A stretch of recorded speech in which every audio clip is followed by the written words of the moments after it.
Eu entrei no Instagram de uma menina que eu nem sigo ela nem me seguia. A menina que está explodindo aí na internet. O nome dela, Aimee Rocha. Ela é lá do Pará de Redenção. O pastor, o Vilela conhece bem ela. Filha de pastor, congrega numa igreja no interior com a sua família. 20 e poucos anos, 28 anos, 27 anos, se eu não me engano. E eu comecei a ouvir aquela música e aquilo me pegou. O evangelho de fariseu que está explodindo na internet, que um monte de gente está batendo nela, porque a religião, ela tenta destruir tudo que ela não consegue controlar. E eu comecei a chorar, irmão. Eu achei tão linda aquela canção, porque ela foi num reality show, foi fazer uma apresentação para concorrer um prêmio, e ela resolveu cantar isso, irmão. E o pessoal ficou impactado, o júri ficou impactado. Eu comecei a chorar e disse, só vinha uma palavra na minha cabeça: Senhor, tem misericórdia de nós. E o Senhor disse assim para mim: dá voz para ela. Você tem bastante seguidores. Irmão, eu copiei o vídeo e postei. Ela tinha 12 mil seguidores naquela madrugada. Quando eu acordei de manhã já tinha 50 mil. E agora ela está quase com 800 mil. Ela me chamou, me ligou para agradecer. Esse pastor, eu não lhe conheço. Eu disse, olha, eu estou fazendo uma coisa que Deus mandou eu fazer. Agora sabe o que vai acontecer? Você vai apanhar para caramba. Agora você estava tão quietinho aí em redenção, você vai apanhar para caramba. Então a culpa é minha, tá, irmãos? E ela não está atacando a igreja, ela não está falando mal da igreja, até porque ela diz, nós fazemos campanhas. Nós, ela se inclui. Eu comecei a chorar e disse, Deus, tenha misericórdia de nós. E Deus me deu uma palavra. O Senhor disse, ecoa o que ela está dizendo. E eu botei na internet, irmãos, e marquei um monte de gente importante. Explodiu. E agora ela está sofrendo as penas de ser popular. Porque assim, quando você se torna popular, um tanto de gente vai querer orar por você, interceder por você. Um tanto de gente vai querer provar para você que você não é adequada para falar o que você está falando.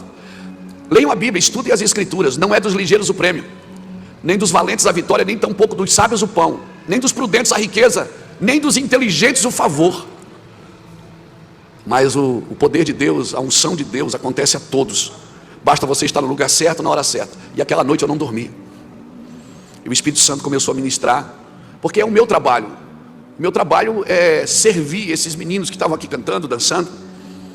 O meu trabalho é esse. Eu ando rodeado de jovens, de adolescentes. Uma criança agora veio me pegar aqui na Monte. Pastor, vou lá abraçar meu pai. Eu saí com ele aqui. O Davi me levou, vou abraçar meu pai. Eu disse, vem cá abraçar meu pai. Ele levou eu lá para abraçar o pai dele. E eu acredito na próxima geração, e eu acredito no evangelho de continuidade. E a gente começou, quando a gente começou lá em Itajaí, né, a gente também era xiita pra caramba. Nós era xiita, depois ficamos chato.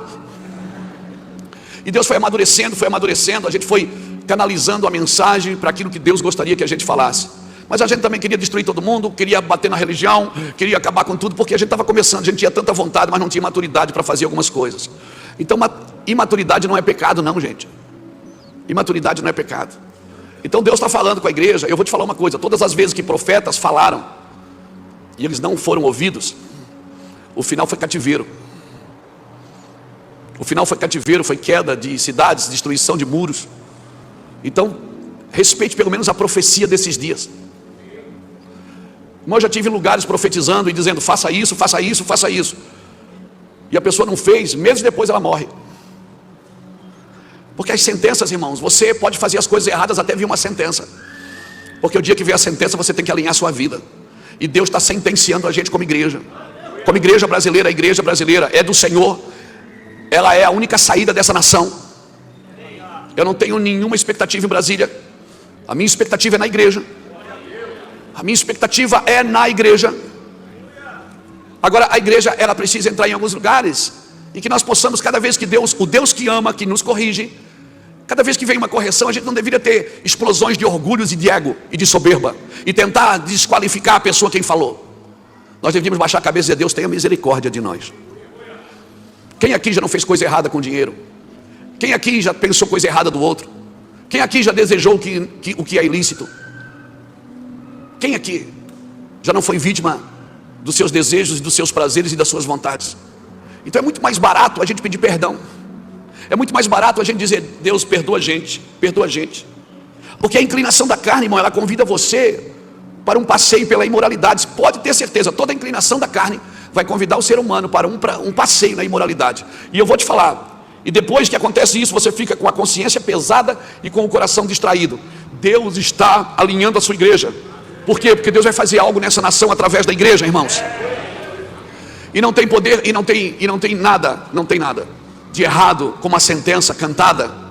Ah, mas ela estava no show. Ah, mas ela fez isso. As pessoas querem desqualificar a pessoa.